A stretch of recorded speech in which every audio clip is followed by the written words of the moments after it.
would get everyone to stand for the singing of vocab.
Thank you so very much, Colin. Next time in our next board meeting, I'm actually going to get everyone to turn off their video. I think that there was a buffering issue and it cut in and out there. So next time we will learn to turn our videos off and then come back from that. Trustee Peacock for our acknowledgement, please. Thank you. We acknowledge that we are on Treaty 6 territory to the north of the Red Deer River and Treaty 7 territory to the south of the Red Deer River. We acknowledge and give thanks to all the many First Nation, Métis, and Inuit whose footsteps have marked these lands for centuries. Thank you very much, Trustee Peacock. 7 on our agenda is approval of the minutes. If there are any errors, omissions that need to be made.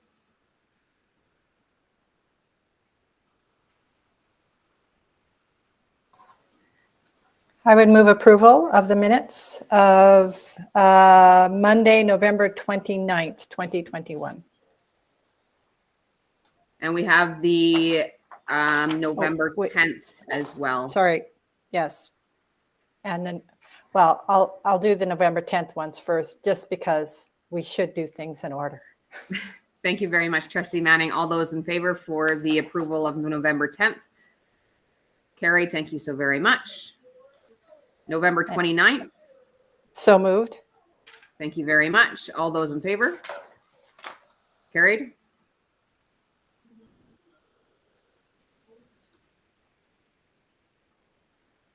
Eight on our agenda is approval of the agenda. Is there any additions to the agenda that need to be added?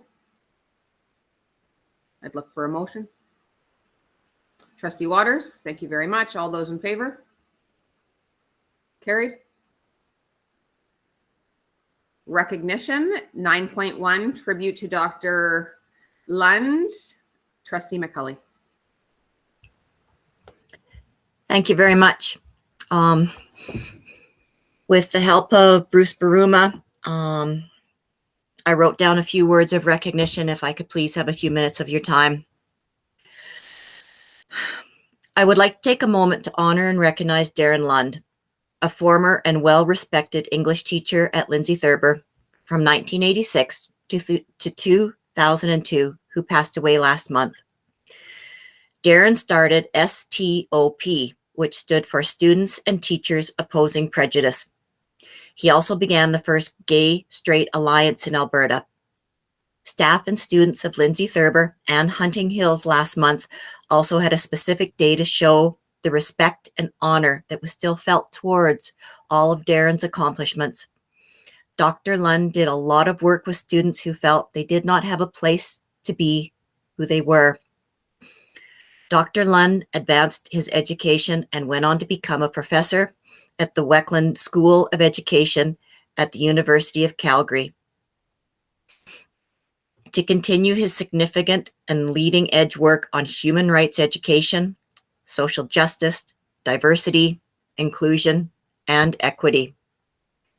While our community has made progress in being a welcoming and inclusive community, there is still much work to do. Darren's passing reminds us that diversity in Red Deer needs to be seen as a strength and an asset. It is also something that doesn't just happen. It takes purposeful and intentional work by each and every one of us. I believe we can look where we are today and work together with our community so all people feel represented and that our community is truly welcoming, inclusive, and a respectful city for all Red Deerians. In the end, it truly is one of the most important indicators for the quality of life for every one of our students. Dr. Lund made the road to diversity and understanding easier. When he started, there was a lot more opposition and people were not very welcoming, or they weren't open even to the ideas. We have made progress, but gosh darn, we still have a lot to do. Our thoughts are with his family, many friends, and students as they reflect on his significant contributions to education, to community, and to many individuals. It was my honor today to give recognition to Dr. Lund. Thank you for listening. And Dr. Lund, we will continue your work. Thank you. Thank you very much, Trustee McCulley, for that wonderful tribute to Dr. Darren Lund. We will move into our governance agenda 10.1, Enrollment Summary Report, Associate Superintendent Ron Eberts. Thank you, and I'm going to begin with an apology. The document or the statistics you have in your board package are not correct. I've got the revised version from Dale, and I'll make sure that gets sent out to you. If you looked at on the far right column that shows the plus and minuses for each school, you notice that we're only 19 students higher than last month, but on the summary it indicated we were 156. The 19 is the correct number, so I will make sure that you guys get the corrected version. But besides that, I just wanted to let you know that it is the 19 in the far right column is the correct number. We have 19 more students in November than we had in October. And outside of that, I will take any questions if there are any. Thank you so very much, Associate Superintendent Ron Eberts. I was hoping it was the other way around. Trustee McCulley. Thank you very much, Ron. I don't want you to research this if you don't know, but how is that in comparison with our projected weighted average? Are we on board with what we were projecting we would get when we asked for certain funding, or are we higher or lower? I can get Colin to confirm for sure, because I'm not sure what number we landed on in the spring when we did our spring budget, but I believe we are close to where we thought we would be in terms of our students for the September 30th count. Colin, is that correct? We're pretty close to what we projected, being that we didn't know because we had such a reduction in students last year. We were trying to project, but unfortunately we were around 85 students less than what we projected, but pretty close when you're almost close to 11,000 students. So. Well, I think it's okie dokie to be pretty close, so I'm happy with that. Thank you.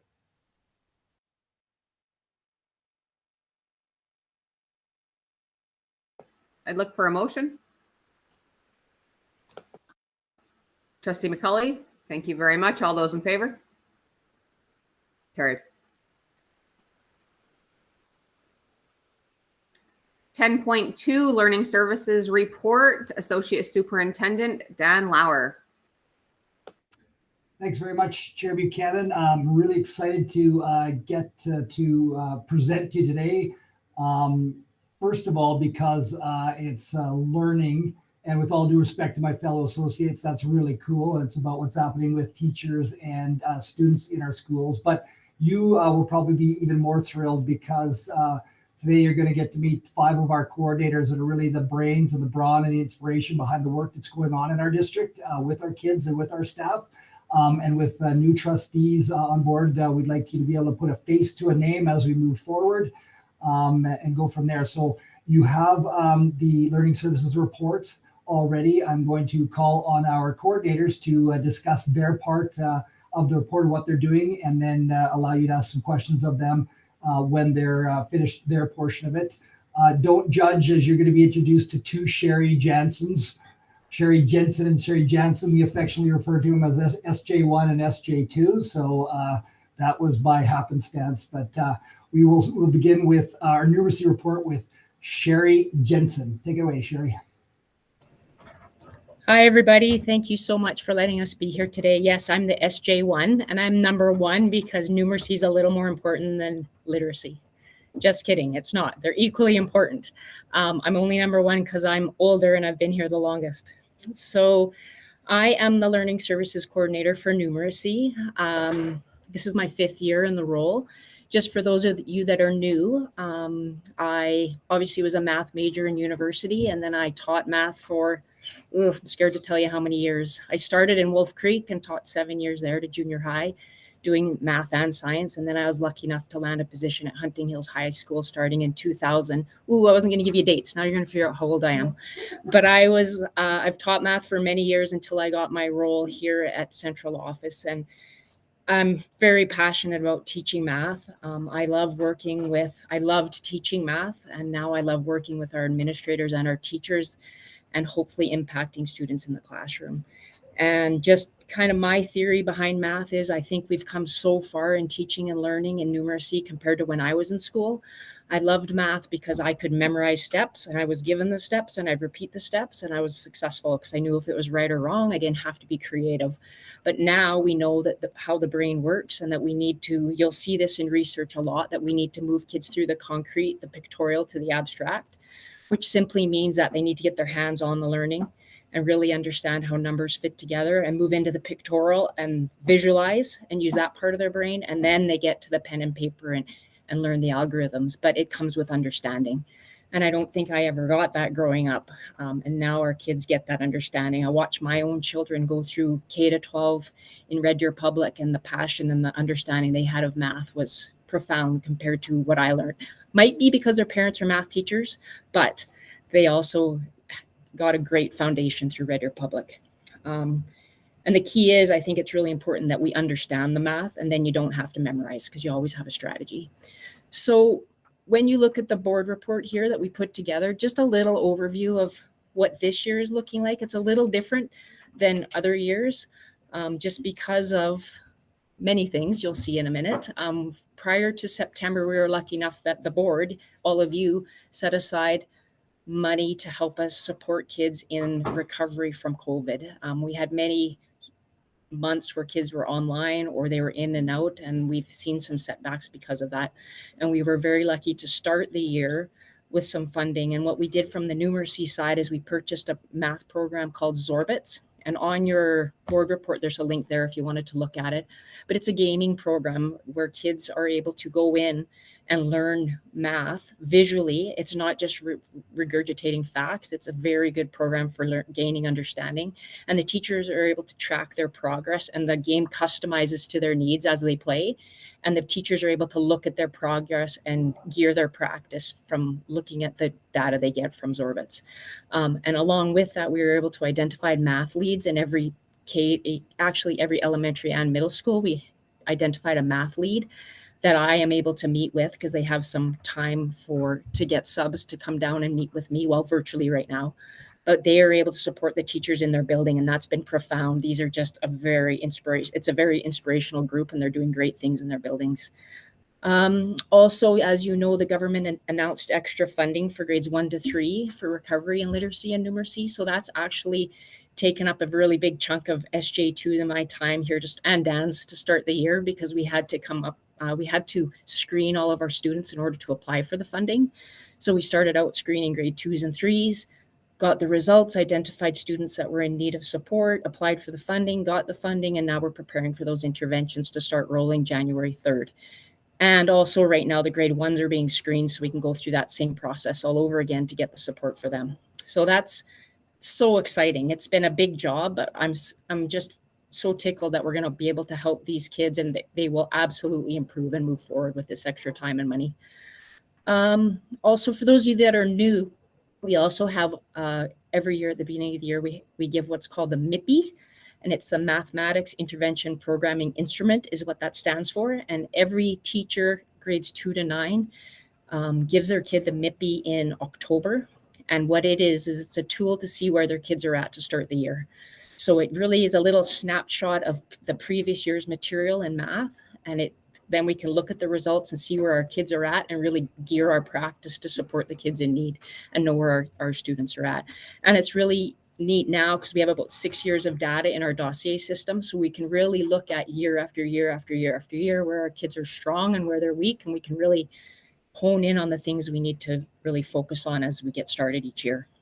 Along with that, just to finish off, we did put some big efforts in the last few years into focusing on financial literacy, because we heard in a lot of feedback from parents that they feel like we need to prepare our students better in a financial understanding to move forward. So we have a few things going on. Obviously, our math classrooms use money and financial ideas behind everything they do, but we also have the government provided a program called Enriched Academy, and that link is also on your document. And it's a financial literacy program that our teachers can access for their classrooms. And our CALM teachers, CALM is a career and life management class that students take in grade 10 or 11. They're using the Enriched Academy program and love it. It was a grade 12 program released this year. So every grade 12 student got an email into their inbox that gave them access to that program.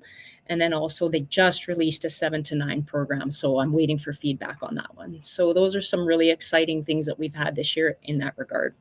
Okay, I will quit babbling. There's so many more things I could talk about, but are there any questions? Diane. Thank you very much, Sherry. Yeah. The new math caused a lot of conversations with parents and teachers and students in regards to, their confusion on it. Let's just stick with confusion. Has that died down a bit? Because I don't hear it as much. And with the new things brought in like Zorbit, are you feeling that that's been embraced more by parents? Because when we've been out of school for more than 10, 20 years and we're trying to help our kids with, classroom projects, we can't do it. So is Zorbit helping to build that bridge, or what are you hearing?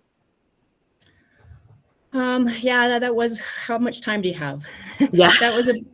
That has been a big topic over the last, since 5 years, since I've been in this job, where there are certain vocal people that throw that new math idea out. There isn't new math. The math's been the same for hundreds of years. It's just we better understand how to teach kids the math. So we do get to the old school math eventually when we're teaching, but we make sure we have the understanding before they get there.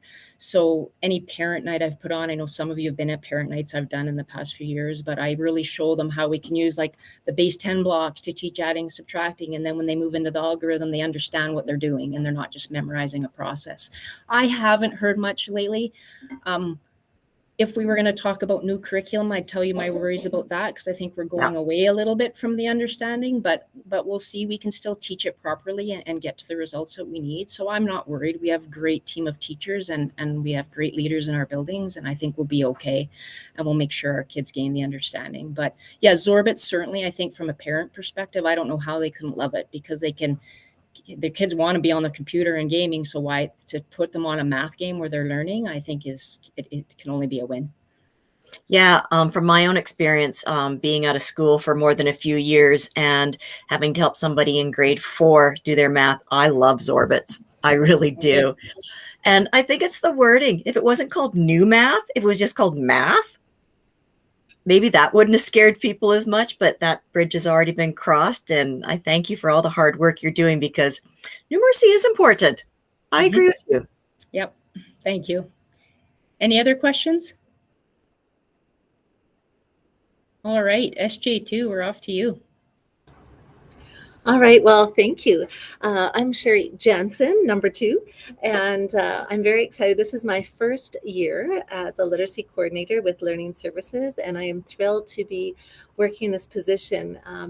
Obviously, literacy is my passion, and I think it's really important that we grow critical and creative thinkers, and the key to that is literacy and math, but literacy is just a little bit more. But so I'll tell you a little bit about my experience. I've been with Red Deer Public 23 years, been teaching for about 29. I started out in small town Saskatchewan and spent some time in South Korea doing some ESL teaching within the school systems there. And when I came to Red Deer, I was fortunate enough to work at Eastview Middle School for about 18 years, working in the Foundations program. I worked with our Horizon students and grade 6 as team lead, and then also about 5 years as our learning assistance teacher, coordinating inclusive education support, and did a lot of literacy intervention. And that's kind of, I've always had a passion for that, but I had the opportunity way back when Stu Henry gave me the opportunity to, I said, we really need to be doing something for our middle school students. We have students here that are still not reading and not able to decode and understand text. I said, we can't just keep moving them on. And so I was really fortunate. I was working on my master's at the time, and he gave me the opportunity to work with small groups of students and kind of start a reading intervention program at that school. And it was really a turning point for myself, but also for students. I really felt like that was my passion and my skill set. And from there, I moved on to Joseph Welsh Elementary for 5 years as a learning assistance teacher there. So I've had lots of great experience with Red Deer Public, and I'm honored to be in this role of literacy coordinator. So we have kind of 3 main things we've been working on in learning services. The first one, of course, that Sherry mentioned was the wonderful literacy recovery plan. And we are very fortunate. And I do want to thank you directly to our board for the funds that you provided.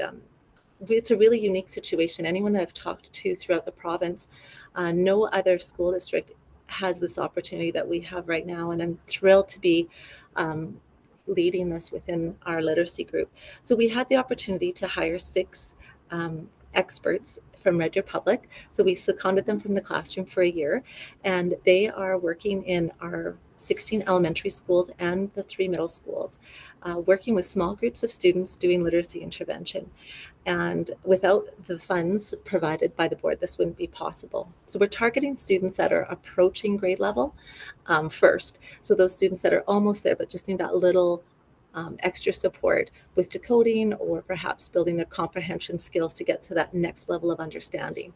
So the money was used to purchase, to pay for the funds for the wages for those 6 people, but also to purchase level literacy intervention program. And so this is a program that's been widely used throughout our school district, but not everyone has had the opportunity, not every school has access to those resources. So the beauty of this is those resources will continue to be used after this year of intervention. And because of the skilled teachers within the schools, it's really a nice opportunity to mentor and model for teachers what that can look like within their own schools. So I think it's not only an opportunity to work with the students, but it's also a chance to model for staff and develop their skills as well. And we've already finished our first round in the schools, and we've had some excellent results. So I'm very pleased with the progress so far. So I'm looking forward to seeing more as we go through. The second piece of that funding we also use to support middle school students, because they're getting a little less time than the elementary, with a program called Read Naturally Live. And I ran into this program in 2019, just before COVID hit. Actually, I was down in the States for a conference, and it's an online reading intervention program, but it's teacher assisted. So to me, that's the benefit of it. Students can't move on in the program until they sit with a teacher and pass on to the next step. So the students actually have to sit with an educator and read through the program together and pass through the steps and show their understanding and their decoding of the text. So it's very different than most online programs like Raz Kids, where students just work through it at their own. There's accountability to a person, which is making it really successful. So I used this at Joseph Welsh for, well, actually it worked really well through COVID too. We used it for almost 2 full years, and with our grade 4-5 students. And so when we had this opportunity for funds, I thought, let's try this with our middle school students. And so far we've had excellent reviews, and we've had several schools request to purchase additional licenses out of their own funds. So that's a really good sign. And so I will be tracking all of this. We have spreadsheets tracking all the data. And then at the end of the year, we will present the board a report with the results of the information of the work that we've been doing. So I'm very excited to be sharing that with you in the future, but it's so far so good. It looks pretty good. The second piece is, as Sherry mentioned, was the learning loss from Alberta government. So we went through, it's very similar to the math, we went through the process of assessing the students using 2 different screens called the Lens and the CC3, and they're decoding assessments that are actually really solid and well-researched based. And I'd love to see us continue using them within our district. That's something that we might be looking at, because they're an excellent indication of the students' decoding ability, and it actually correlates quite nicely with the Fontes and Pinnell screening assessment that we use. And that literacy assessment is focused on their decoding and their accuracy, but also their comprehension, whereas these 2 skills, 2 assessments really just focus on the decoding piece, but they actually correlate quite nicely. So they're actually quite equivalent to one another. So it's very interesting to see that. So from there, we identified the students, and each school came up with their own plan of who they would hire and how that would look to meet the needs of those students. And then we are all using the same common resource that's provided by Alberta Education. And it's called the Reading Intervention Program, a systematic guide to phonics instruction. And it's a very solid, well-researched base. George Durario from the U of A is actually headed that, and he's done a great deal of research with Edmonton Public Schools using this program, and it's been very successful. And then the third thing that we've been doing then, per Nima Lindsay, who was in my role before me, started was the units of study. So over the last probably, I would say 5 to 6 years, a lot of teachers have voiced concerns and have been looking for support in their writing programming. So Pranima started a pilot program with probably about 6 or 7 schools 3 or 4 years ago. And from that point now, we are providing resources to all the schools. So this spring, we ordered resources so that every school could implement the units of study writing program. And now every teacher from kindergarten to grade 8 has the resources in their hands. We provided PD at the end of August, and we'll continue to provide PD throughout the year. And I've been meeting with schools and teachers supporting with this as well. The next step, I think, is going to be for us to correlate this to our new curriculum. So that's one of my goals here in the new year, is to take a look at the units of study and how is this going to correlate with the outcomes in our new curriculum. And just supporting our teachers with that. Our goal for this year is that every teacher do at least one full unit of study as a writing workshop approach in their classroom. And we have many schools that are full on, especially the schools that have already piloted, are doing 2, 3, or even the full 4 units within the year. So those have been the kind of the 3 main focuses I've had so far this year. And the new curriculum will be the focus coming forward, I'm sure. But do you have any other questions or comments?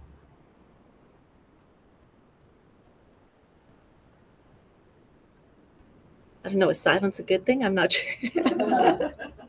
Either I said too much or not enough. I don't think there's any questions from trustees. Okay, thank you very much. Thank you. All right, so I think it's my turn now.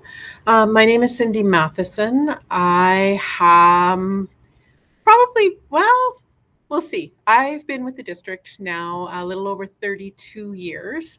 I have primarily worked at the elementary and middle school level, teaching both inclusive regular classroom as well as a few of our specialized classroom programs. My passion is inclusion. If you ask anyone, they will tell you that. and inclusion of all students. So that is one of my primary focuses. For the last 6 years, I have been part of the student services team, and this is my first year moving over into learning services. Originally, I was brought over to help support the rollout with the new curriculum from an inclusive standpoint, to incorporate some strategies and supports for our teachers to help them teach to the diversity that they are finding within their classrooms. As we all know, the curriculum has been delayed a little bit. So my focus so far this year has been still on looking at how, when we do receive the curriculum, how that might look and how we can support our teachers. So that kind of leads me into my piece of the report. It won't be as long as our two Sherrys. They've been extremely busy so far.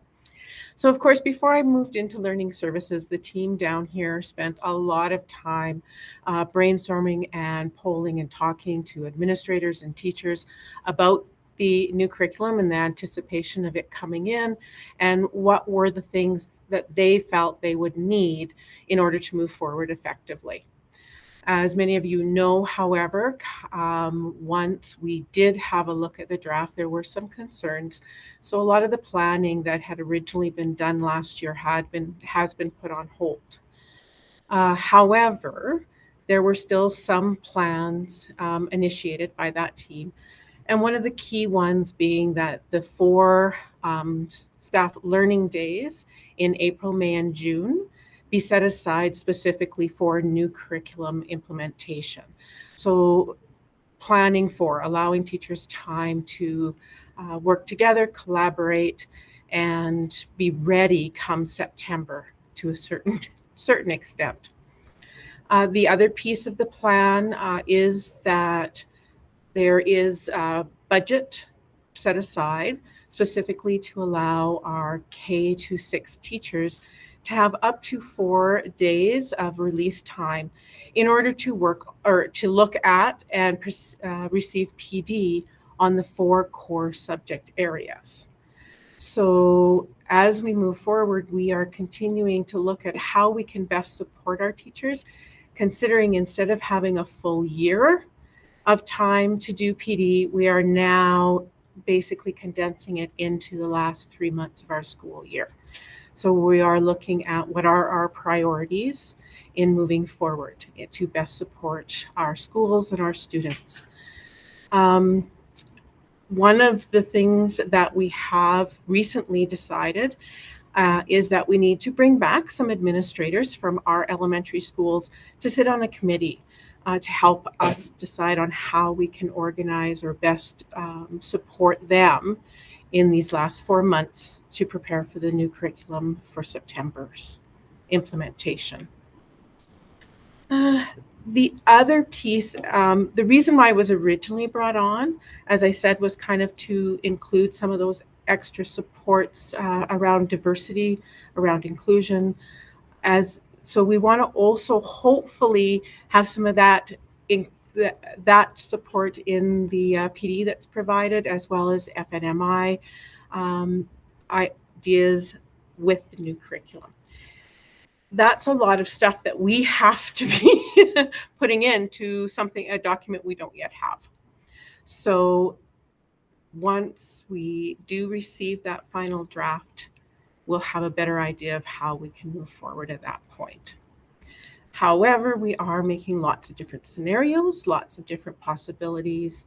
Could it look this way? Is it better to do it that way? And that's why I said we want to bring in our administrators right now to help provide some feedback and guidance. I think other than that, are there any questions? Mine's short and sweet because really a lot of it's still in that preliminary. We're just sorting through what we have.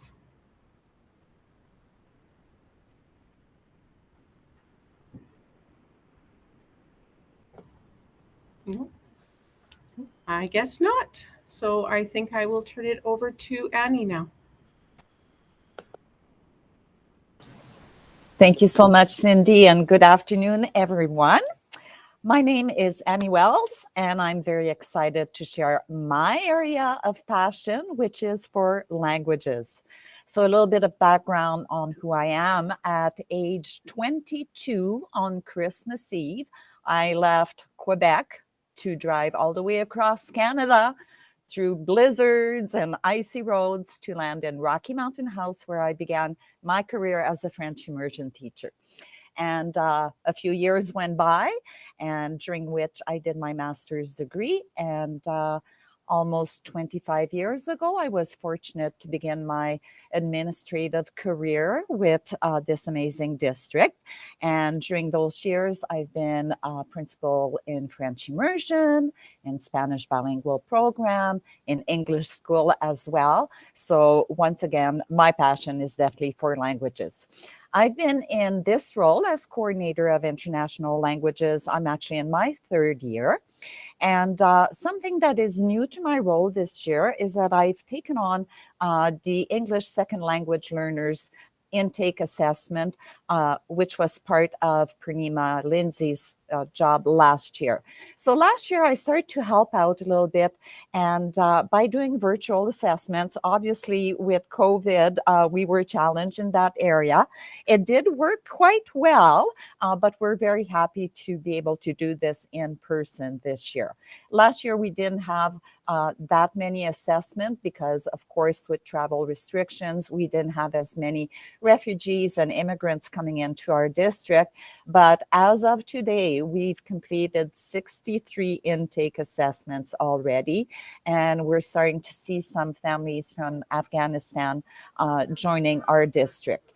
I do have 3 amazing assessors who work with me that I call upon when need be, and we're trying to develop some very informative reports for the schools.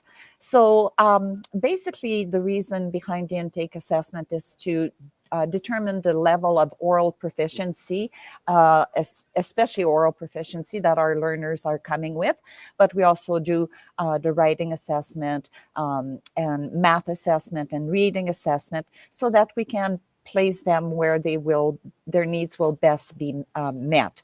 So there are 5 different levels for the proficiency. So students in grade 3 and up that are at a pre-K to grade 3 level have access to a congregated program for part of the day. So elementary school will, which is Fairview, middle school, which is Central Middle School, and Lindsay Thurber for high school programming. So this is where they are sometimes pulled out for additional specifically targeted ESL lessons. Students in grades 1 and 2 do not require an intake, but we like to share some information about the family, about some trauma that the family may have encountered so that the schools are ready to receive those children.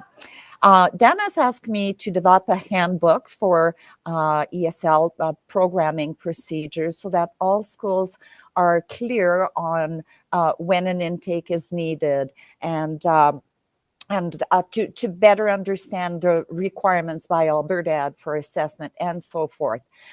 We will be rolling that out in the fall. There is a new ESL benchmarking tool that is in development that should be available in the fall. So that is also a tool that we will be looking at.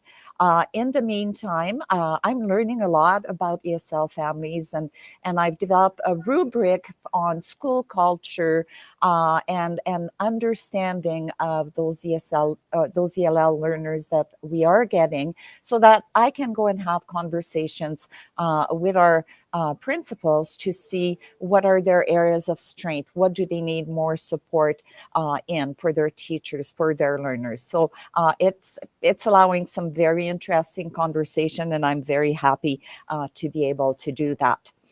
The other main part of my role with international languages is the support for our French immersion teachers and schools. I'm very excited to report that this year I've been able to secure through Odyssey, which is the official language program through the Government of Canada, 3 French monitors. Their salary is covered by Odyssey. They're placed at Oriole Park, Mount View, and Central Middle School. And their role is to provide cultural activities in French and additional language development activities. They come from Morocco and from Tunisia, and their level of French is truly impeccable. I've been able to attend some of their sessions, their activities. One of them, just for example, recently did a presentation on Tunisia, which was just so engaging. It was a multi-day presentation, and the children learned so much about a country where French is one of the language that they can use. So that was very exciting. Something that I started doing with some of our schools last year has to do with a writing component that we have in English called, you may have heard about it, the HLAT, the highest level of achievement test, which is about writing. We didn't have an updated version of this for French immersion. So last year I worked with Barry Wilson, where we had a writing prompt, and then all the staff came together to have those marking conversations and finding some exemplars for each of the different categories of achievement for our learners. And we're starting to build that binder and sharing it with the school to guide assessment practice. So that's been very exciting for us. Another part of my role is obviously the Delft Exam. So the Delft is the Diplôme d'études en langue française. So it is a test provided through the Embassy of France. And what we offer at our district level is what we call the B2. So it assesses the abilities of our grade 12 students in reading, writing, oral production, and oral comprehension. It is absolutely amazing to engage in this testing with the students, especially the oral production, where they have to debate with us on a given topic for about 20 minutes. Last year, we had 49 out of 51 students who were able to achieve the B2. And the reason we choose the B2 is the entry point to post-secondary French institution. So it really challenges our students to try to strive to arrive to that level. So this is something else that is in my portfolio. And one more thing is that I remember when I started at Mount View, we used to have the Canadian Parents for French Red Deer chapter, which was very, very active at that time. They were promoting French immersion. They were developing resources to entice parents into considering the program. They were offering activities like Concours d'Art Oratoire, which is a speaking contest for our kids at the elementary level. The chapter is still technically in existence, but we don't have members. So we're hoping to revitalize this chapter because they do a lot as French advocates for our programs. And finally, the last part that I would like to talk about, Sherry, as J2, talked about the intervention literacy resources for the English program. We are very excited to have a resource in French. It is different than what we have in the English program, but very, very well developed. It is called the PILO, the Programme d'Intervention en Lecture et Orthographe, so reading and spelling. So just like Sherry, we will be doing the PD for our teachers and rolling out the interventions starting in January. So in a nutshell, those are some of the main things that I'm looking after this year, and I certainly welcome any questions if there are some. I see a hand raised from Trustee Waters. Thank you very much, all of you, for your presentations. Last week at Citywide School Council meeting, we had a presentation from Fairview from Kim Walker, and I just thought it was just amazing. Now, she's dealing with 17 different languages. So for some reason, one or two I can sort of relate. But when you have 17 different languages to deal with, is it something that you do, whether it's one or two, or how do you do it? I mean, how do you get out to 17 different languages? How does your coordinators do it? I'm just amazed. Yeah, that's right, Jim. It's quite impressive. Obviously, what we want to do is work on English second language acquisition strategies and surrounding the children with vocabulary, language-rich experiences. Certainly, it becomes difficult if the family doesn't speak English, especially in the area of reporting. But we are very fortunate through the Central Alberta Refugee Effort Program to have access to translators who, for example, will be there for our parent-teacher conferences. And again, like I've had a lot of conversations with him, and I visited our different programs. Again, it's surrounding our learners with the English experience so that they can start to make some progress. I hope that answers your question, but yeah, it is a beauty to have all these cultures, in one classroom or in a school. It's amazing. It's a very rich environment, but it also has its challenges, like you say. I'll just interject, Annie, because Jim, that's a really good question. And it was sort of the genesis of this handbook that Annie described, and as well as the rubric. So as kids go beyond their level 3, they can go back to their community schools, and we are having our English language learners filter throughout Red Deer Public Schools. And so what we want all schools to be aware of is how when English language learners join them, how they can best support them. And it talks about for parent-teacher interviews and having translators on hand. It talks about having your communications done in various languages and those different things. It just allows building administrators and teachers to gauge where they're at and where they can improve upon, so that parents and kids feel welcome. We provide the best programming. So that's what Annie's working on as we move forward, so that as it's diversified across our district, we're well prepared for that. Thanks, Dan. You obviously read the handbook. Good job. Any other questions? Well, thank you for this opportunity. And now I believe Susan Parkins will be your next coordinator to present. Thank you.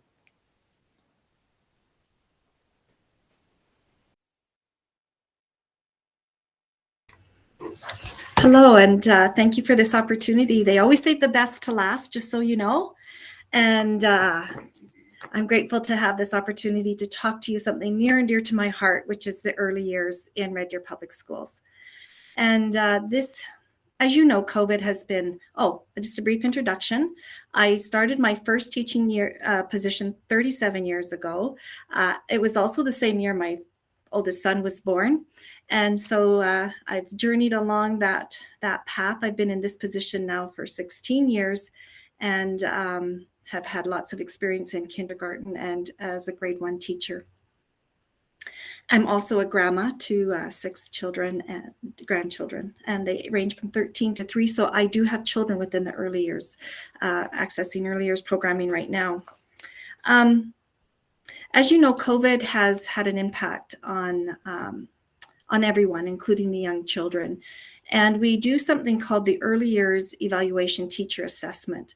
And I was really poring over that data from when we started back in 2014 with this assessment tool to see if I could see any particular trends. And what this tool is, it assesses 5 different areas.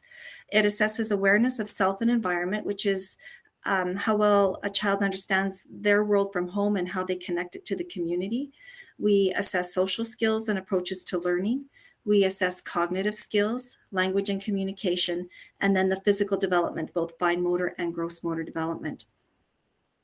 And so it's kind of interesting to look at the data. And from 2014, even before COVID came in, the children coming into us are starting to show a lag in pretty much all of those domains. And particularly, we are looking at the fine and gross motor, which might surprise some of you that that's interesting. Why fine and gross motor? And we don't have all the answers, but we also notice a decline in language and communication and cognitive skills.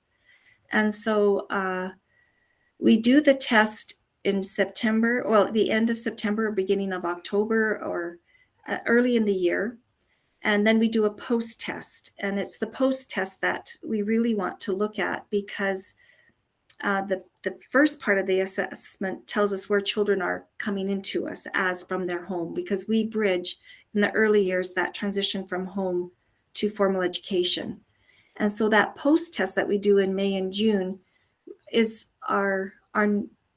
it's really important data, because we know that children that are flagged as having delays are also going to be flagged for having reading difficulties as they move forward to up to grade 3. We want them reading by the end of grade 2. And we know that the grade 3 results as well can impact high school completion. And so we definitely know the importance of early intervention and of identifying children early so that we can change the trajectory for them. And so this is a very important piece of data that we have.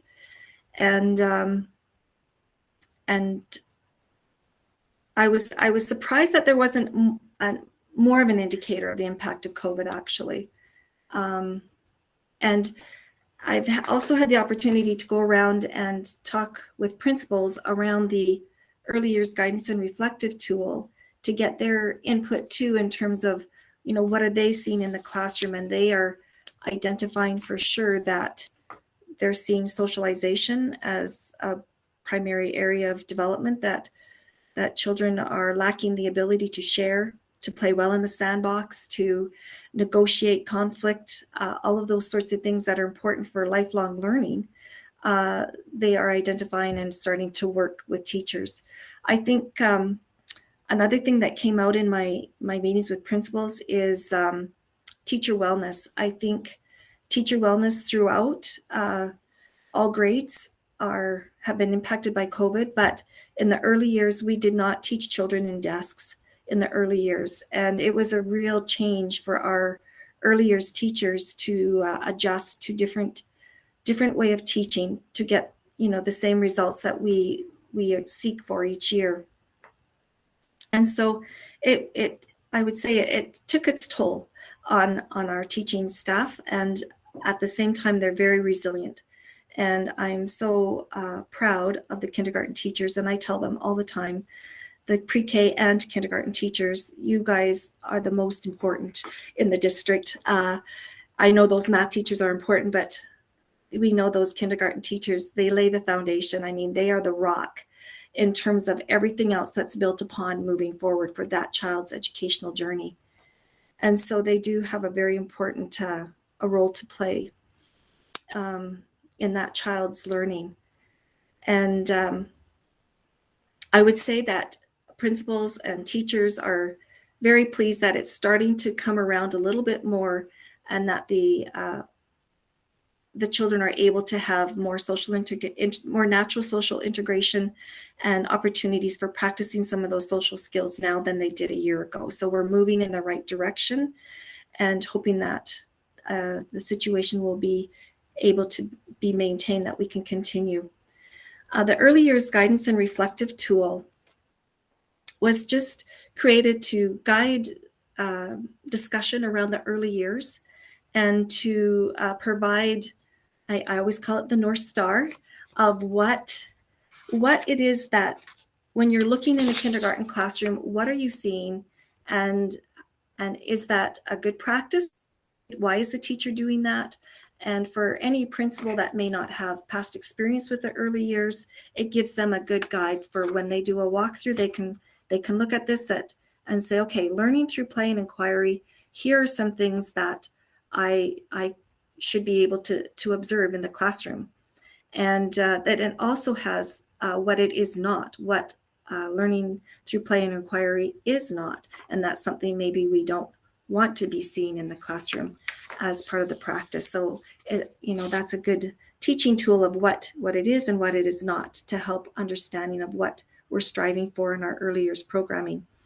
And the principals were very, very proud of their early years programming, and And they're very thankful for their kindergarten teachers and for the hard work that they've done.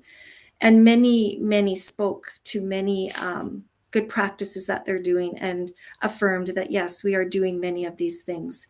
A lot of them have an emphasis on improving, again, the literacy scores overall, knowing again that the literacy scores in grade 2 start with kindergarten.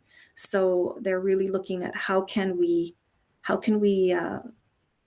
continue to build that strong foundation in literacy and numeracy, Sherry, just so you know that we're not showing favorites. But yeah, and so there's just been a lot of changes in the early years in terms of the funding. And, there's just been a lot of, I think, some uncertainties for the early years. Just overall, there's just been so many changes. But there's been a lot that hasn't changed, and that is that we don't change our focus on the child. We don't change our focus on bridging partnerships with parents. We haven't changed, supporting our teachers and providing the interventions and the supports that are needed. So a lot hasn't changed. And I'm very, very proud to be part of Red Deer Public and the emphasis and priority they do place on the early years programming. And thanks to you as board members as well for your support in the early years. And as we look forward to the next 5 years, we know that the landscape is changing. And so, I hope as we speak about the early years that perhaps you have more questions to say, what does early years look like in 5 years? What's happening around us? What could we do to support families through the early years? What does it mean for us here at Red Deer Public? I mean, those are the questions I ask daily. My senior admin know I talk to them forever about some possibilities. What can we do?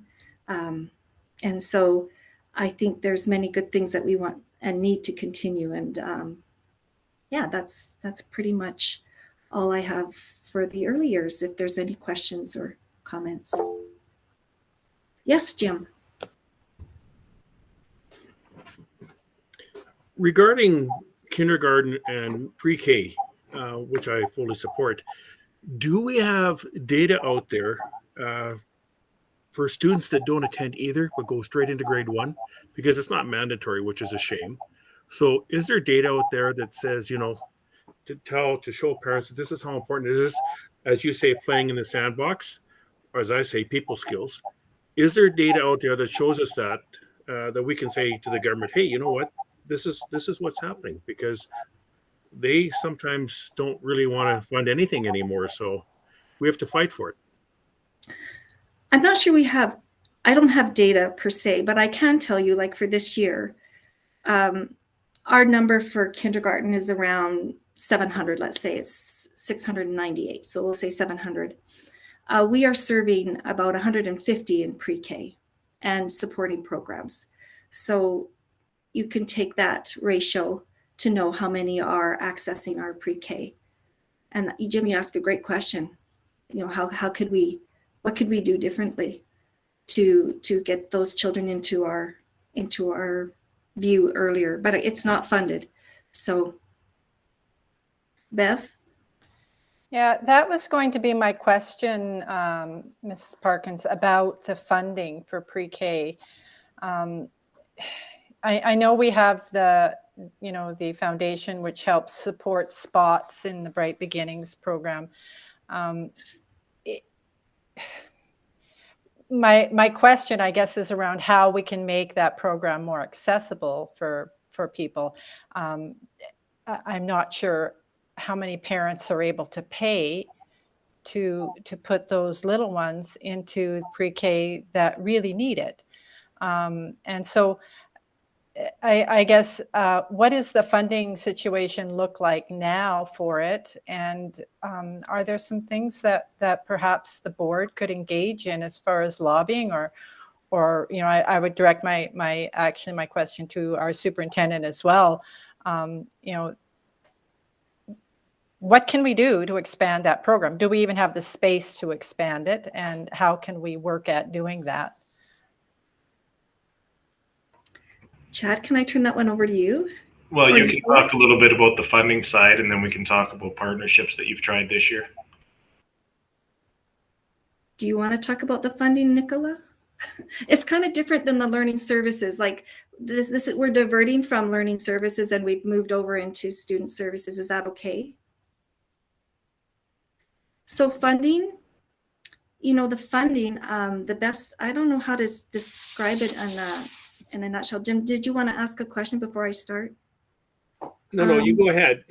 That's fine. Yeah, the funding has just been reduced. I mean, the government says they continue to have PUF funding, and yes, they do. They do continue to have PUF funding.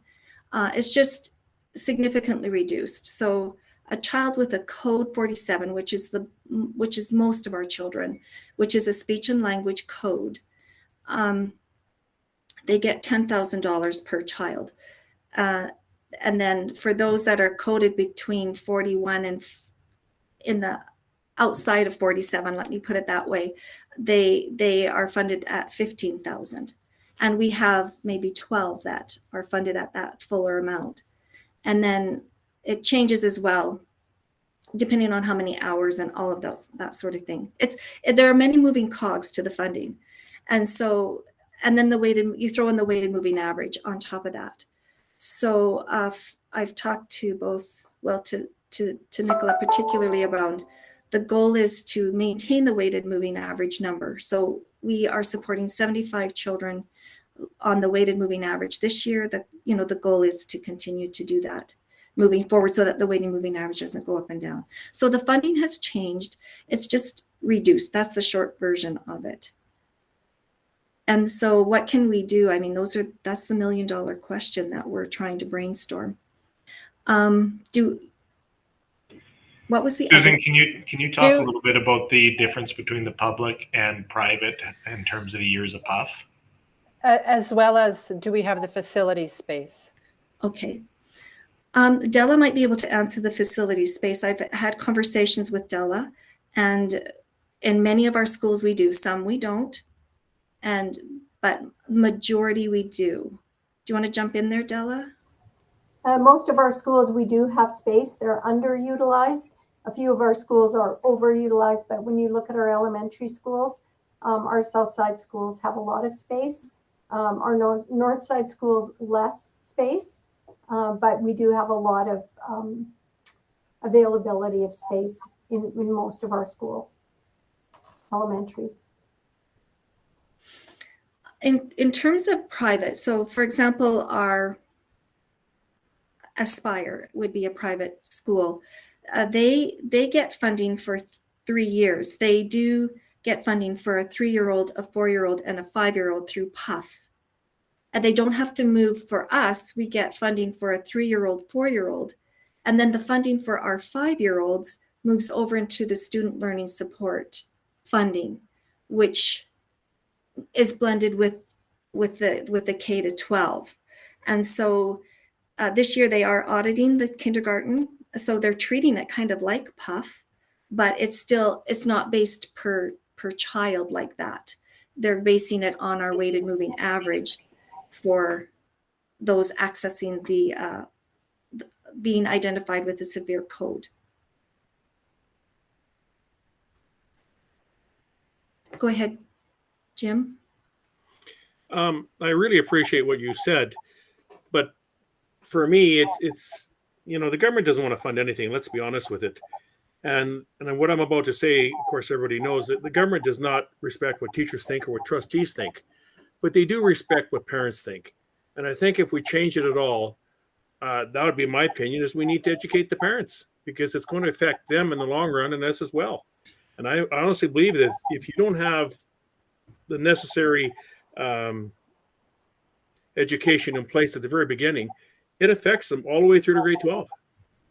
So we really need to, I appreciate what you said, Trustee Manning. I think it's important. It would be, I think we do have the space and we should do it. But I think we really need to go forward and educate the parents, say this is what could happen. But it's not happening because this government doesn't want to do it. There's my rant for the day.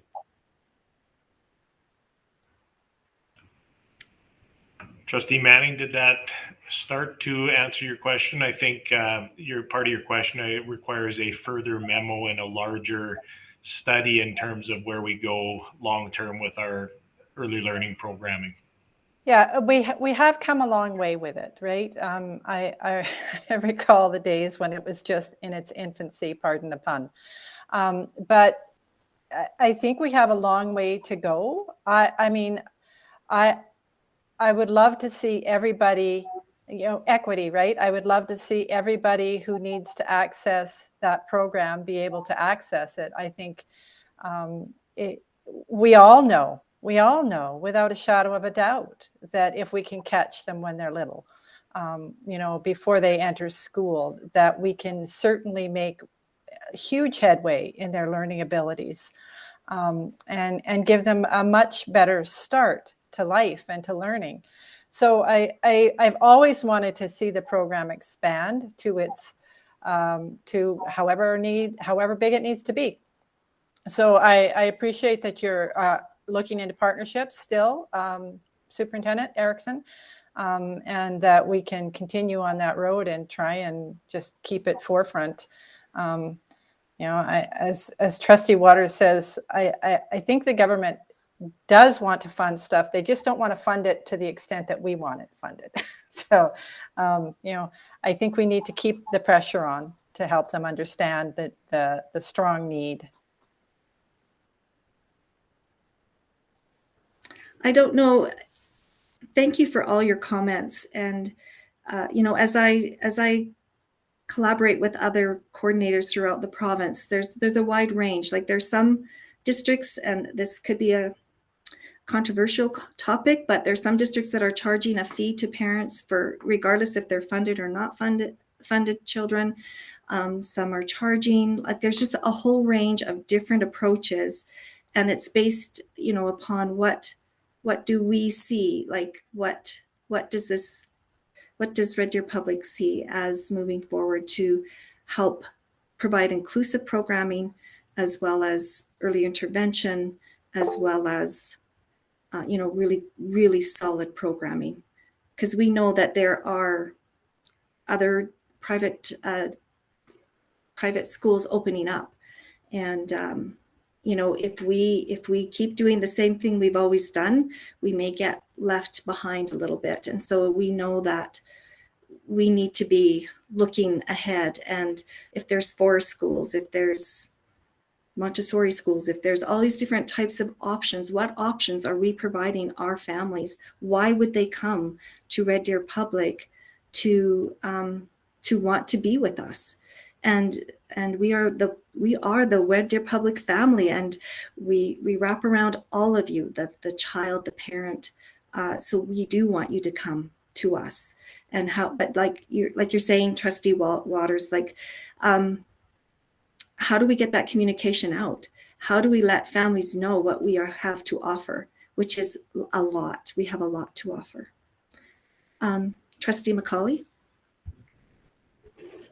Thank you. I just wanted to say such a big thank you to all of you in our learning services. Through my years of being a trustee, one of the most painstaking conversations I've had with the government is fully funding basic education. Well, if this presentation doesn't give you the bare minimum of what basic education is, nothing will. All these services that you guys are providing for our teachers, which then trickle down to our students, this is the meat and potatoes of education. I agree, Susan, that we need to be with the times and possibly expand what we are offering to our parents so we can keep them in our schools and embrace the students in a more wider embrace. But that's the core, right? Everything that you individuals are doing is the meat of what we need to make sure our students are successful in their lives. And huge thanks again to all of you. This is just an amazing amount of work that you're doing. I have no doubt that you do it for the students. It was in your presentation, it was in your words, it was in your emotion, and gosh darn, I'm proud of you all. This was well done. So thank you. Thank you very much, Trustee McCulley. Trustee Waters.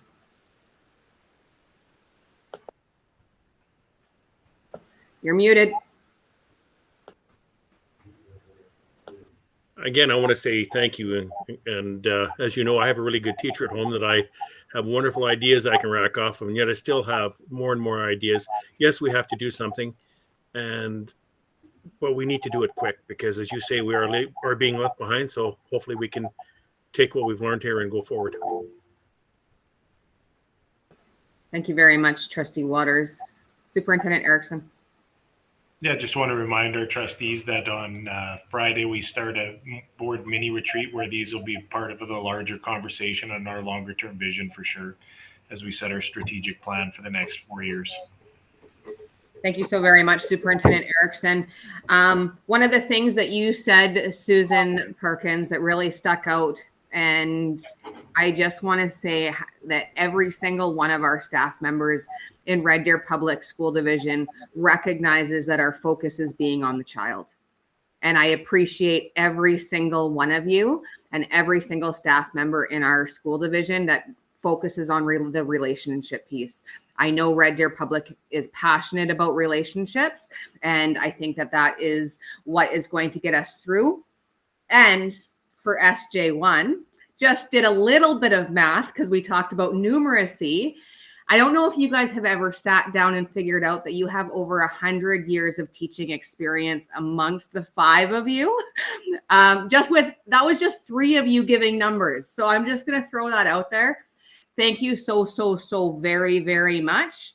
That wealth of knowledge and experience is apparent in what you give back to our students and staff in Red Deer Public School Division, and our board wholeheartedly appreciates every single thing that you do in the Learning Services department, and you guys make Dan Lauer look awesome. And I would look for a motion from a trustee. Trustee Waters, all those in favor? Thank you very much.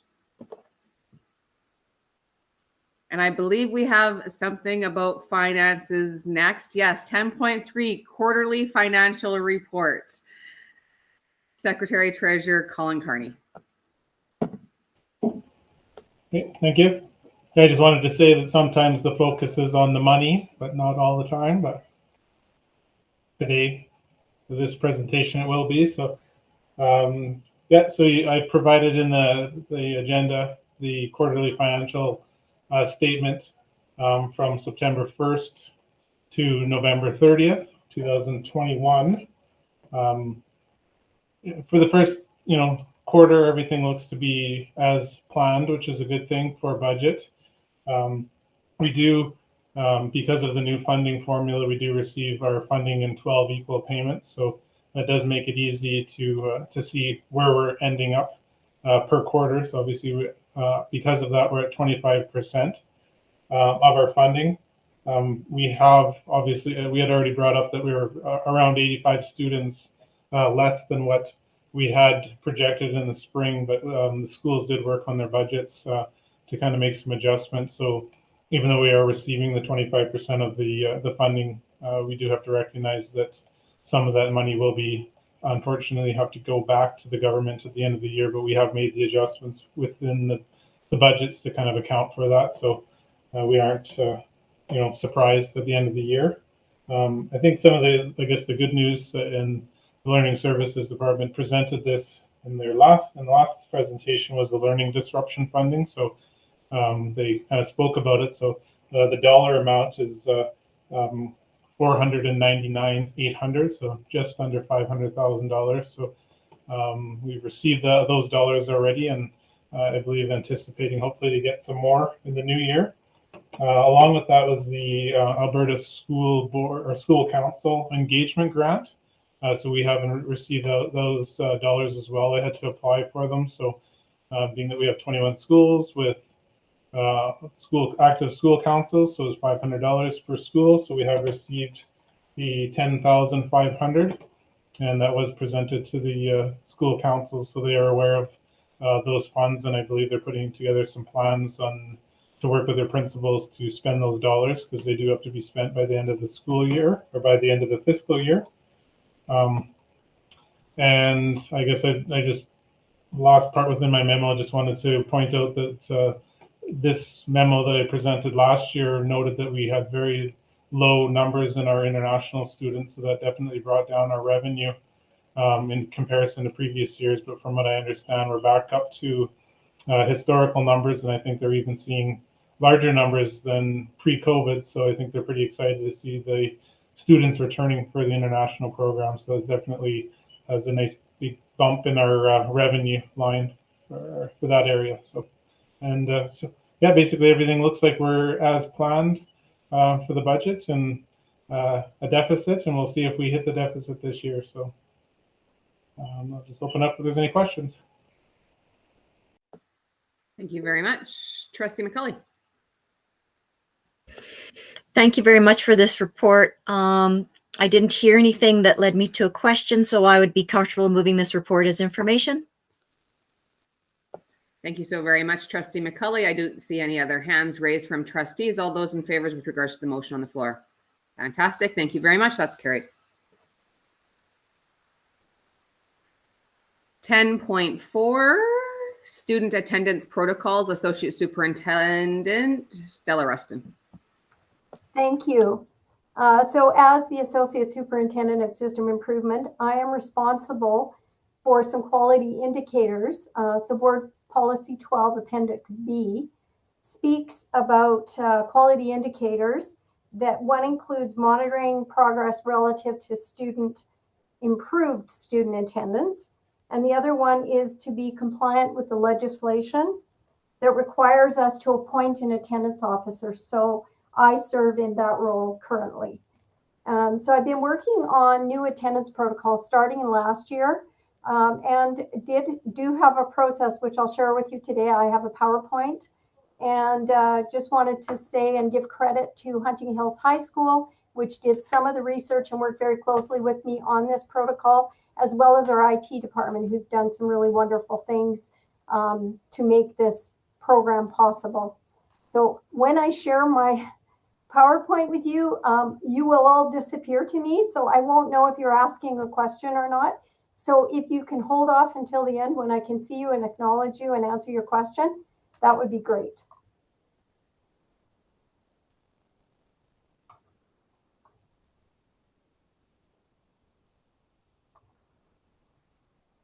So hopefully everybody can see this. If someone can tell me yes, that would be great. Not there, Della. No, we can't see anything. You can't see anything? Oh dear, that's not good. Let's try this again. Right. Sorry, let's try that all over again here.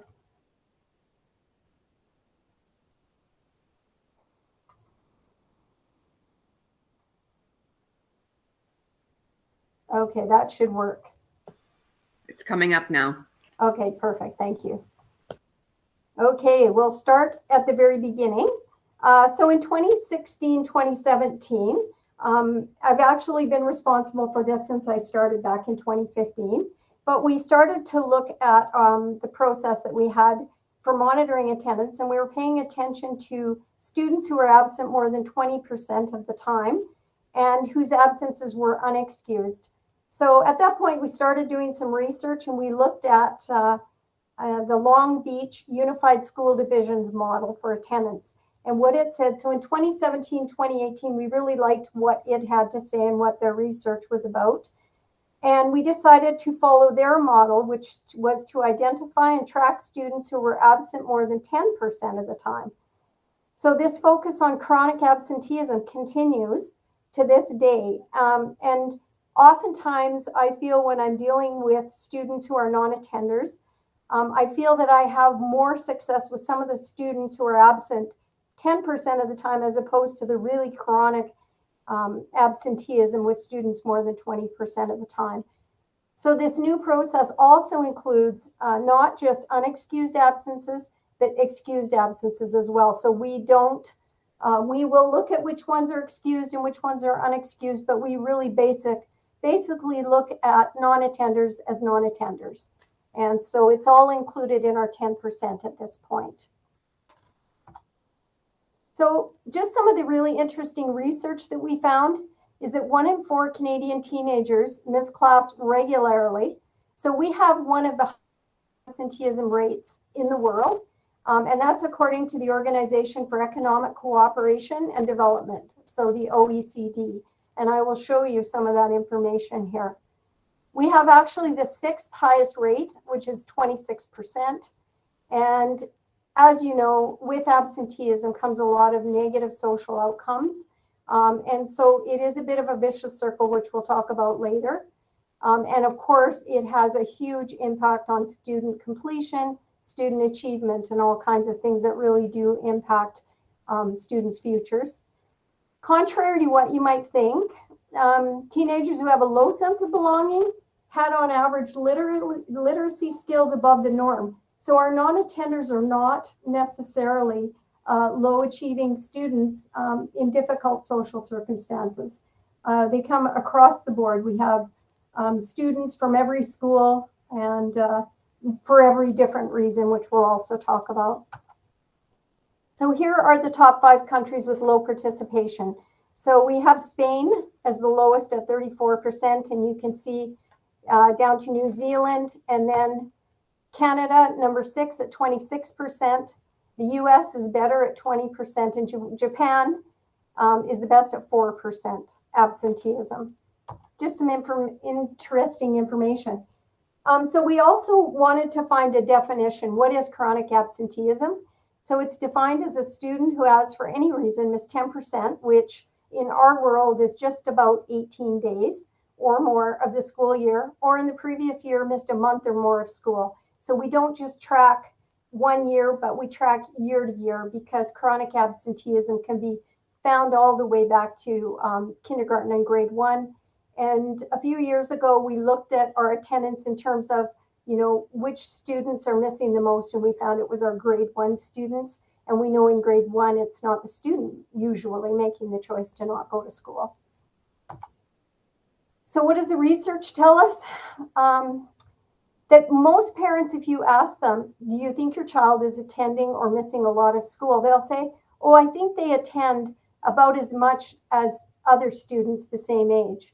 And what we're finding is that's not true. So they think that their child attends about the same or even better than their peers. And that is not the case.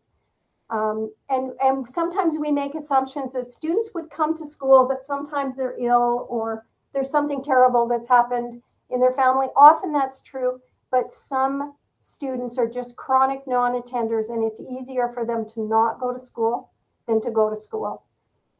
An attendance issue is just the first indicator, or one of the indicators, not even the first, that there are many other challenges going on in that student's life. And we all know that, and all the research tells us, good school attenders are more successful. And we can't truly understand achievement issues if we don't look at chronic absenteeism, because it has a huge impact. Even students who miss school for a 2-week holiday, it has an impact on their achievement. And efforts to accommodate these students can't be successful. So for example, we put in all kinds of things in place to support our students. Right now, we're trying to catch our students up and deal with any gaps in their learning. But if they're not coming to school, it doesn't matter how much money we put into these programs, how many people we hire, they just can't access it if they're not there. So absenteeism is a really strong indicator of a student who will drop out. Here's why students don't attend. Some of them can't attend because of illness, injury, responsibilities. A lot of high schools students are working, and many are in trouble with the justice system. Some of them won't attend. So there's a lot of high anxiety students out there, and they are really concerned about going to school for many, many different reasons. Whether it's a real concern, it's truly happening, or whether it's just something they're worried about will happen if they go to school. And one of the really tough ones to deal is, and they're all difficult to deal with, is they just don't see the value in school. They just don't see a future in going to school, and perhaps their parents don't have positive experiences or speak positively about school either. So here are some of the strategies that we're using to address attendance. So the first one is evaluating and tracking progress. And I'm going to go through all of these in the slides moving forward. We need to make sure our students are engaged every day in what they're doing. And there's a lot of things that we can do to address that. Successful transitions. We've been looking at our transitions for the last 5 years.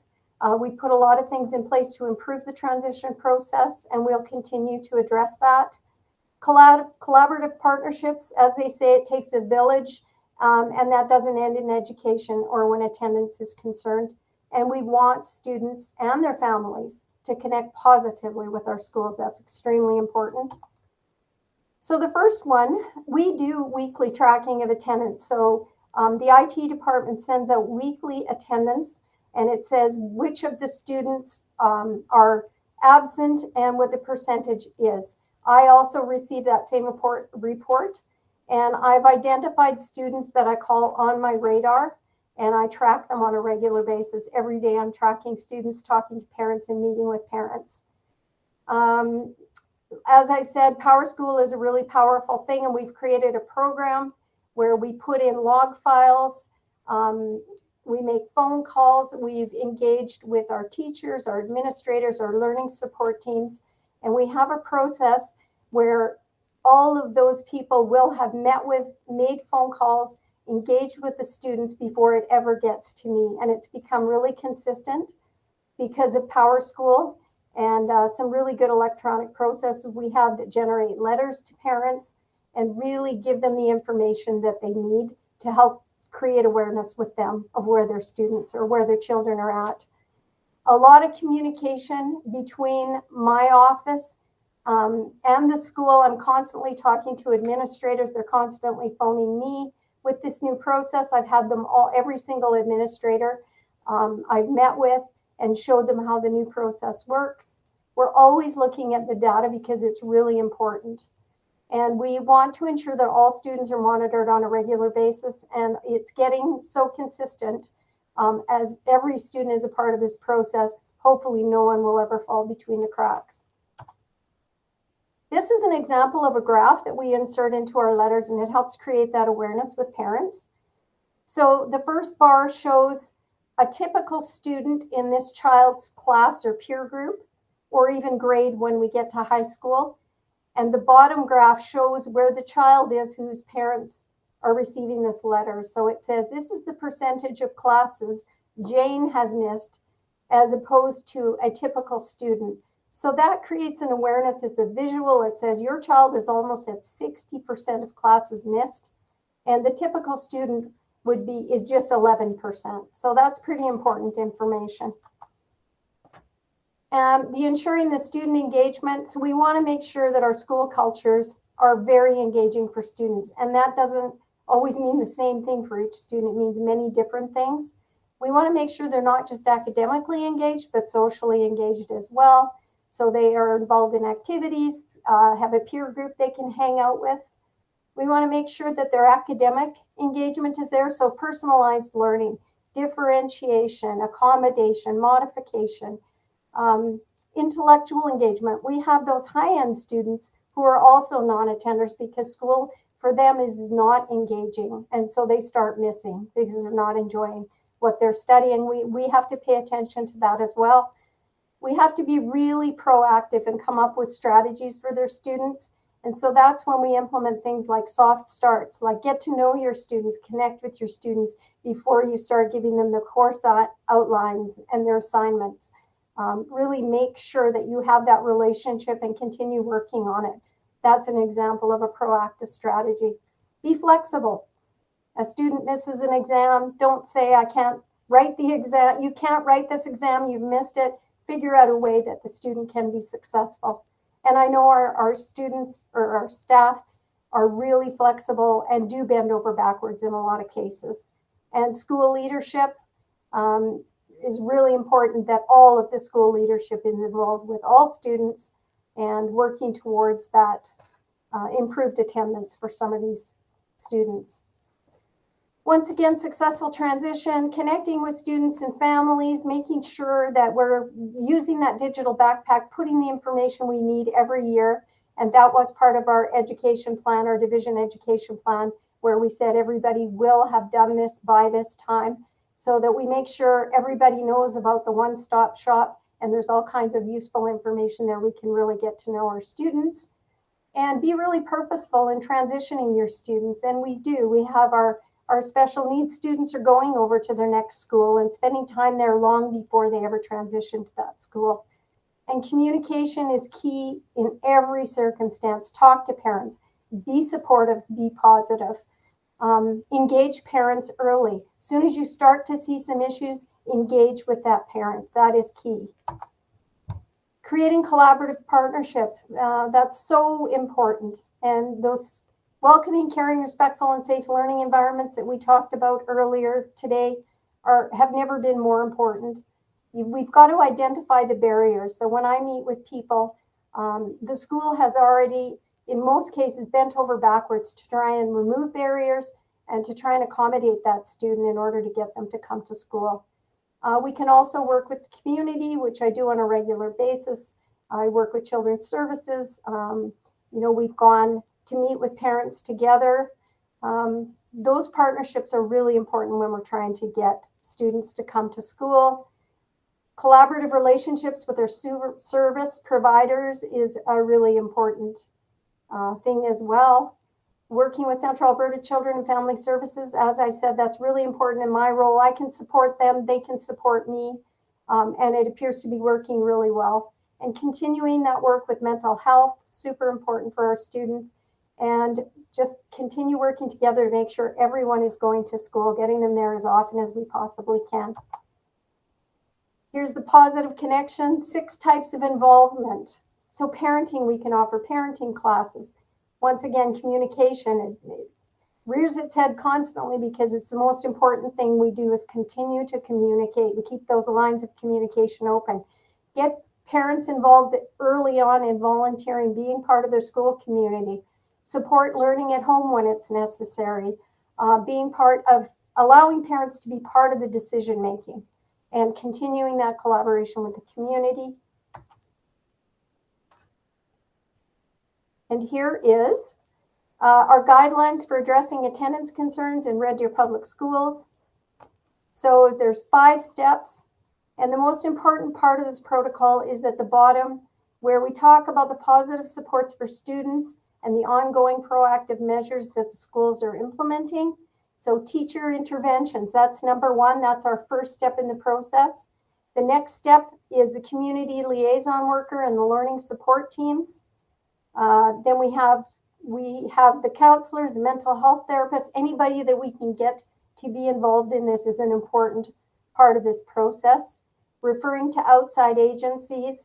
And I do get involved depending on where necessary. Sometimes I get involved in step 1 and sometimes step 4.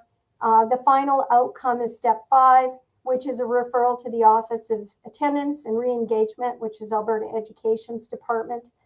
And they will hold a hearing, and that is when everything else fails. I haven't done that in the last few years, but I have done it in the past, and it can be successful, and it can also just be really frustrating. So we try and do absolutely everything we can in those first 4 steps so that is not a necessary thing.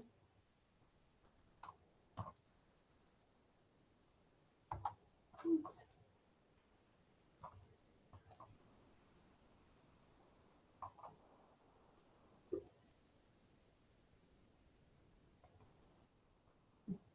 Okay, I don't know what I've done here. Sorry. There we go. Okay, so as I said earlier, we did pilot this last year with Hunting Hills High School. Significant improvements were seen at every grade level. We don't want to take too much to the bank with this one because of the COVID-19 pandemic, but we are extremely hopeful that by doing all of the things that I've laid out in this presentation, attendance will improve at every school. And I am going to exit this so that you can ask me questions.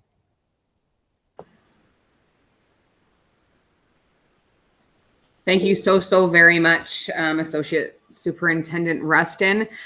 Just so people are aware how this kind of all came about, Vice Chair Peacock and myself had agenda review a week ago.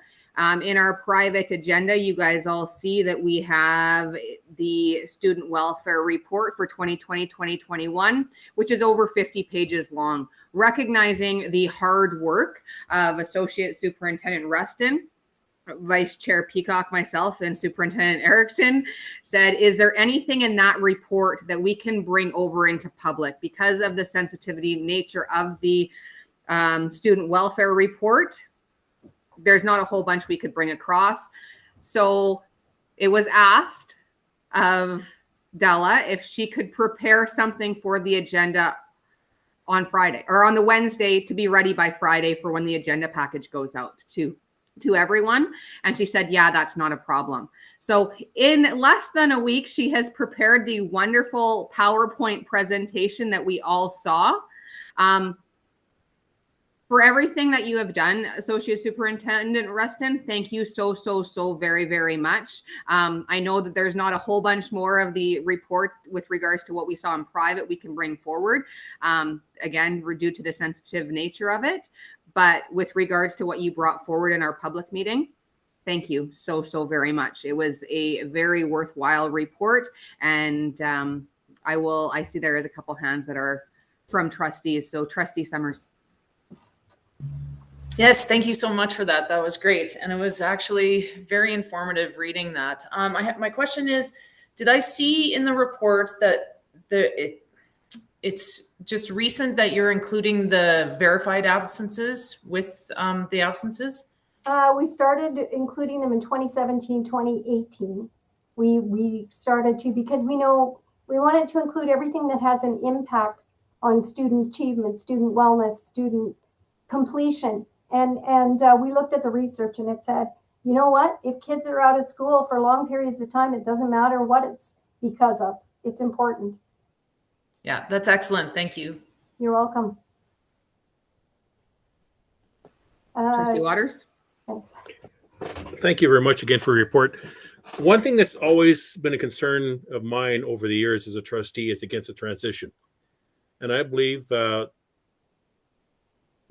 the high schools have taken their grade 9 students and buddied them with their grade 12 students. Is that correct?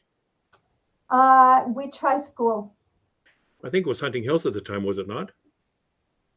It may have been at one time, but I'm not familiar with that. But I know they've done lots of great things like connections at Lindsay Thurber, and they do have a lot of great things happening. But I'm not sure on that. Maybe H-team at Hunting Hills and connections at Thurber. Okay, yeah. And the other question I guess I have too is there a specific grade that has more difficulty from going from one? Transitioning? Yes, thank you. From going from one school to the other? Yeah, absolutely. 5 to 6 Okay. and 8 to 9, without a doubt, are the most difficult years. And we found in the past, well, a lot of years, those are also the years with the poorest attendance. So, you know, one thing always has an impact on something else. Like I said, it's a vicious circle. Kids who don't attend school fall behind because they're missing concepts. And then they don't want to go to school because they don't feel like they can do the work. And it on and on it goes. So I call it it's like eating an elephant, one small bite at a time. It's huge. And of course, your K to 8 schools wouldn't have that difficulty. Not as much. Yeah. Okay. Thank you. Yeah. Trustee McCulley. Thank you. Della, what I see in this report is a lot of caring. I see a lot of questions around the whys being answered and addressed, but the caring just came out so clear to me in here. It was the caring on, student success, student well-being, students' home life, the family, student success. And it just warmed my heart to be part of a district that is going through all this to try to have our attendance issues lowered. It's not as simple as, mom and dad are going to Mexico for a week and we're pulling our kid out of grade 2, or I'm sick. It's that I don't want to go. I don't feel safe. I don't think school's important. Or those at home that have other commitments at home, and that comes to their priority instead of schooling. So this is an amazing report that you've shared with us, and I look forward to the next report with hopefully some attendance issues being more successfully looked into and alleviated. And please, everybody on your team, give them a big thank you for us as well. This is fabulous. Thank you. I will. Thank you very much. Seeing no other hands raised, I would look for a motion. Trustee Waters, thank you. All those in favor? Aye. Thank you. Carried.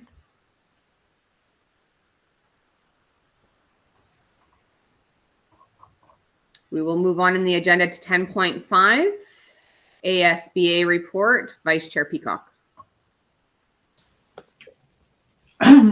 Thank you for that. So the Zoom meetings are a little different the last year or two with some of our committees not being as active because of COVID, particularly our the student health one. So anyhow, I don't think I have anything to add other than what's in my report, noting that there's some really interesting sounding professional development sessions that ASBA is looking at offering. Other than that, I would move the acceptance of my report as information. Thank you very much, Vice Chair Peacock. Seeing no questions, all those in favor? Aye. Carried. PSBAA report. Trustee McCulley. Thank you very much. I submitted my report in a very brief format as we were all at the fall general meeting online, except for Chair Buchanan, who again, I'd like to extend my congratulations on your new appointment on the executive of a PSBAA. That's well done, well deserved. I thought it was a really good conference. I know they are struggling with doing a hybrid, but I don't know what other way they can do it at this time. There's got to be a bit of both. So my appreciations to everyone at PSBAA that muddled through some of it, but it's all learning and they muddled well. And I thought the PD sessions were very, very well done. So if anybody has any questions on my report, I would gladly take them. Otherwise, I submit my report for information. Thank you so very much, Trustee McCulley, and thank you very much for pointing out my position. In the next AGMs, hopefully things run a little bit smoother, because when you are the only one that is running for a position and people still have to vote, it is a very interesting feeling. Let me tell you that from experience, now having gone through that a few times. But yeah, hopefully it'll run a little bit smoother with the changing of those bylaws. Yeah, anyways, seeing no questions from any other trustees, all those in favor? Aye. Carried. 10.7, Superintendent's Report. Superintendent Erickson. Yeah, so some of the highlights from the past month you can see in my report. Just looking to the future, I'm looking forward to bringing Policy 19 back to the Board of Trustees at our January meeting. Continue to do work with various groups, getting feedback to bring new information back to inform that policy. Really looking forward to our meeting on Friday, where we have our local ATA 60 Diversity, Equity, Human Rights meeting with our board, citywide school council in January prior to our board meeting. And then I understand our newly established advisory committee will be meeting hopefully next week also to provide information as we move forward to that board meeting in January. So lots of meetings taking place to inform that process. Thank you very much, Superintendent Erickson. Sorry, I just saw something pop up in the chat. I want to read it before I move on. Oh, that was to Associate Superintendent Della Rustin. If you want to just read that comment, that would be great. Thank you. Any questions for Superintendent Erickson? From trustees? Seeing none, I would look for a motion. Trustee Waters, thank you very much. All those in favor? Aye. Aye. Carried. Thank you. We'll move on to the board chairs report 10.8. I don't have anything to report. I will point out that ASBA has had several board chairs meetings, as well as they had meetings with regards to a curriculum series. That was a series of 3 where board chairs were able to meet, have conversations, and provide feedback. With regards to the board chairs meeting that ASBA had, vice chairs were invited to attend that as well. One of the things that came out of the last board chairs meeting was that there will actually be a mentorship program for board chairs moving forward starting in January, and they're sending out a survey with regards to participation in that here in the near future. I will take questions with regards to my board chairs report. Trustee McCauley. Thank you. If it's not going over anything that can't be said in public, what was some of the feedback that the board chairs gave in regards to the curriculum? Or as even to make it more simple, were more in favor or were more not in favor of the curriculum? So I think with regards to answering and addressing that question, it is similar concerns that we have expressed around our board table and that we have heard from our staff and senior administration and superintendent. One of the big concerns from all board chairs that was provided was with regards to timing. With regards to what we are going through in the midst of a pandemic, making sure that our staff are afforded the proper PD and resources to implement a new curriculum. That's a lot of the concerns also with regards to content that we've all heard.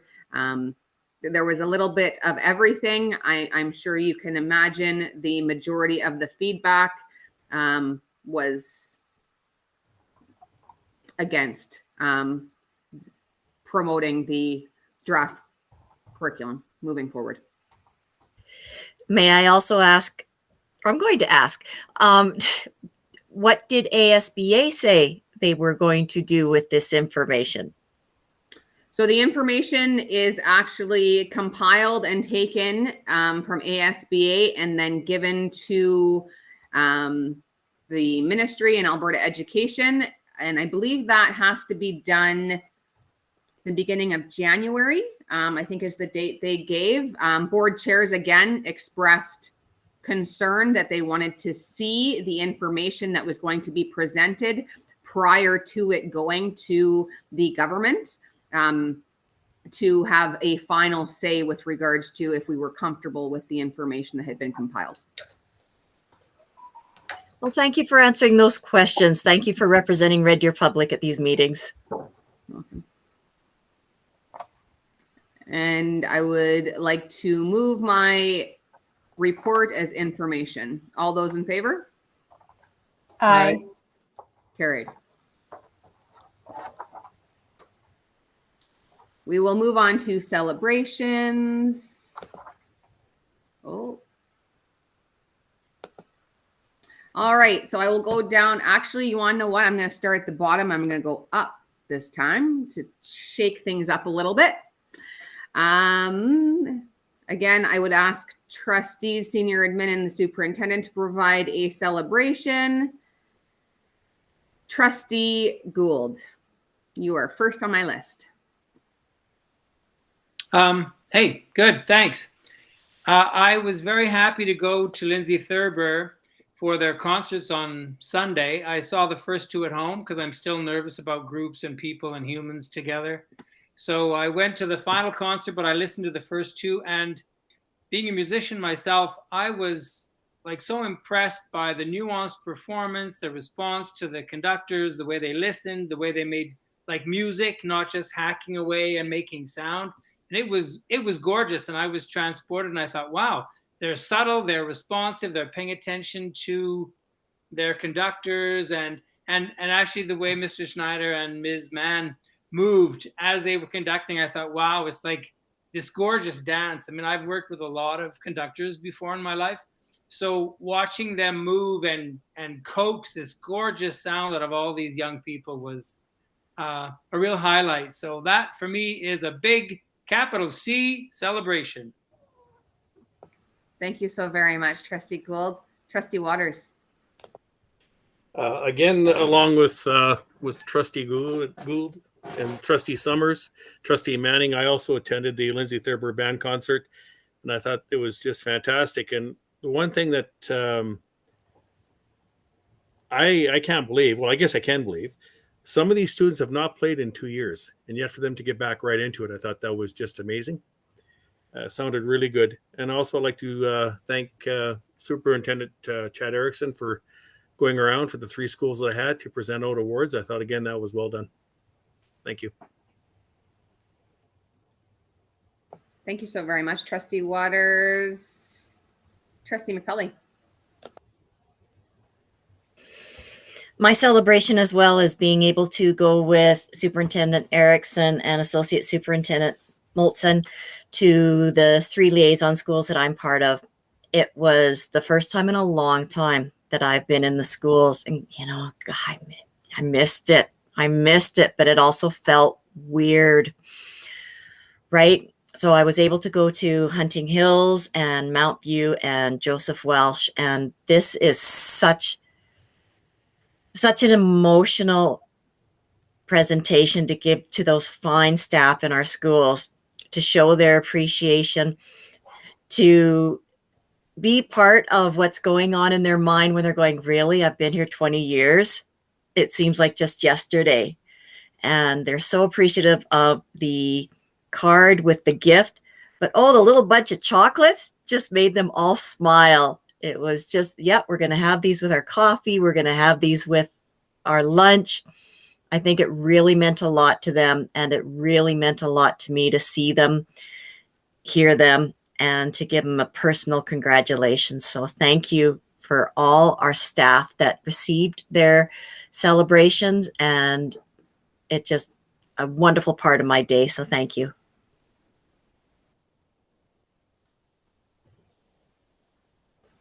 Thank you so very much, Trustee McCulley. Associate Superintendent Rustin. Oh, I see I did not mute, so I'm still unmuted. I hope that didn't cause a problem. I would just like to celebrate the amazing meeting that we had with our Citywide Student Advisory Council, and just the content of what came out of there in the comments. And we talk about the mouths of babes. They were pretty spectacular. So we've had some really great meetings. That is probably one of my all-time favorites. I thought it was great. So thank you to all of you as well for all being there. It was wonderful. Thank you so very much. Secretary Treasurer Colin Carney. I'll pass. Thank you. Thank you. Superintendent Erickson. Well, I'm a little disappointed in our Secretary Treasurer that he had to pass, and I feel bad that he has nothing to celebrate right now, but we'll work on that.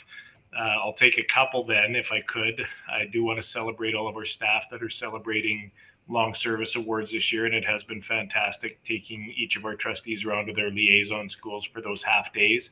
But I also want to celebrate going to the Tim Hortons Smile Cookie Campaign check presentation.